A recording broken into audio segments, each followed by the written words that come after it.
السلام علیکم ناظرین، دانشور میں خوش آمدید۔ آج کی ویڈیو میں ہم ذکر کریں گے ہندوستان کے پہلے مغل بادشاہ ظہیر الدین محمد بابر کا، جس نے سلطان ابراہیم لودھی کو مشہور پانی پت کے مقام پر شکست دے کر ہندوستان میں مغل سلطنت کی بنیاد رکھی۔ مغل سلطنت کے بانی کی ماں اسے پیار سے بابر یعنی شیر کہہ کر بلاتی تھی۔ ظہیر الدین بابر کا باپ عمر شیخ مرزا فرغانہ ترکستان کا حاکم تھا۔ 12 برس کا تھا کہ باپ کا انتقال ہو گیا۔ چچا اور ماموں نے شورش برپا کر دی، جس کی وجہ سے 11 برس تک پریشان رہا۔ کبھی تخت پر قابض ہوتا تو کبھی بھاگ کر جنگلوں میں روپوش ہو جاتا۔ بالآخر پھر 1512 میں بلخ اور کابل کا حکمران بن گیا۔ یہاں سے پھر اس نے اپنے مقبوضات کو ہندوستان تک پھیلانا شروع کر دیا۔ مغل بادشاہ ظہیر الدین بابر اور سلطان ابراہیم لودھی شاہ دلی کے درمیان 1526 میں پانی پت کے میدان میں جنگ ہوئی۔ سلطان ابراہیم لودھی کی فوج 1,00,000 جوانوں پر مشتمل تھی اور بابر کے ساتھ صرف 12,000 آدمی تھے، مگر بابر خود ایک تجربہ کار سپہ سالار اور فن حرب سے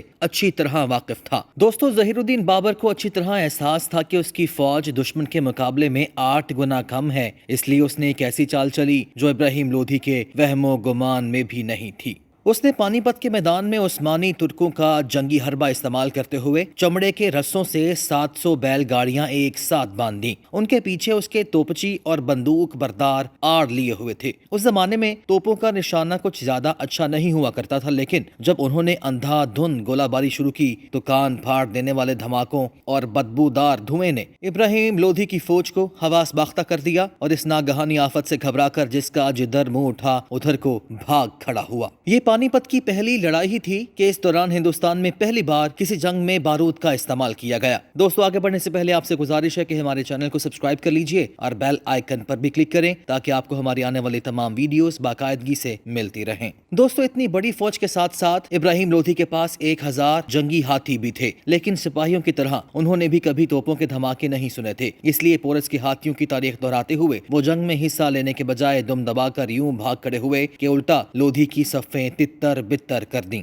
بابر کے 12,000 تربیت یافتہ گھڑ سوار اسی لمحے کا انتظار کر رہے تھے۔ انہوں نے برق رفتاری سے پیش قدمی کرتے ہوئے لودھی کی فوج کو چاروں طرف سے گھیر لیا اور کچھ ہی دیر بعد بابر کی فتح مکمل ہو گئی۔ دوستو، ایک مورخ پال کے ڈیوس نے اپنی کتاب 100 فیصلہ کن جنگیں میں اس جنگ کو تاریخ کی سب سے فیصلہ کن جنگوں میں سے ایک قرار دیا ہے۔ یہ عظیم الشان مغلیہ سلطنت کا لمحہ آغاز تھا۔ عثمانی جنگی حربے کے علاوہ اس فتح میں 2 ترک توپچیوں استاد علی اور مصطفیٰ نے بھی کلیدی کردار ادا کیا۔ انہیں ایک اور عظیم سلطنت یعنی سلطنت عثمانیہ کے پہلے خلیفہ سلیم اول نے بابر کو بطور تحفہ عنایت کیا تھا۔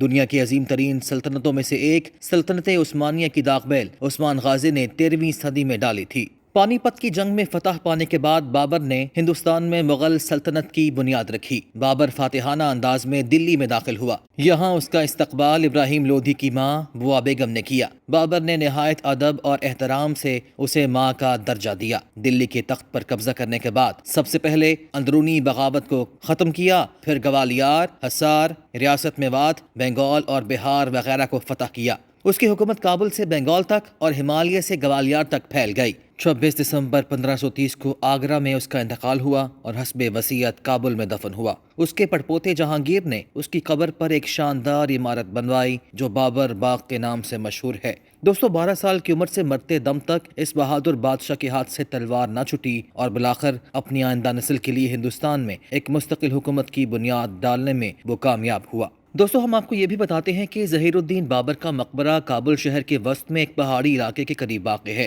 باغ بابر کے نام سے موسوم یہ مقبرہ ایک وسیع و عریض باغ میں تعمیر کیا گیا۔ بتایا جاتا ہے کہ جس جگہ یہ مقبرہ تعمیر کیا گیا ہے، یہ سارا علاقہ بابر کو بے حد پسند تھا اور وہ جب بھی افغانستان آتا تھا تو اسی مقام پر پڑاؤ ڈال کر آرام کیا کرتا تھا۔ باغ کے اندر مقبرہ سب سے اونچائی پر ایک کونے میں تعمیر کیا گیا ہے۔ یہ چھوٹا سا مقبرہ مغل شہنشاہ جہانگیر نے اپنے پردادا کے وفات کے 75 سال بعد تعمیر کروایا تھا۔ وسیع اراضی پر مشتمل یہ باغ پہاڑ کی ایک ایسی چوٹی پر بنائی گئی ہے جہاں سے کابل شہر کا نظارہ بڑی خوبصورتی سے کیا جا سکتا ہے۔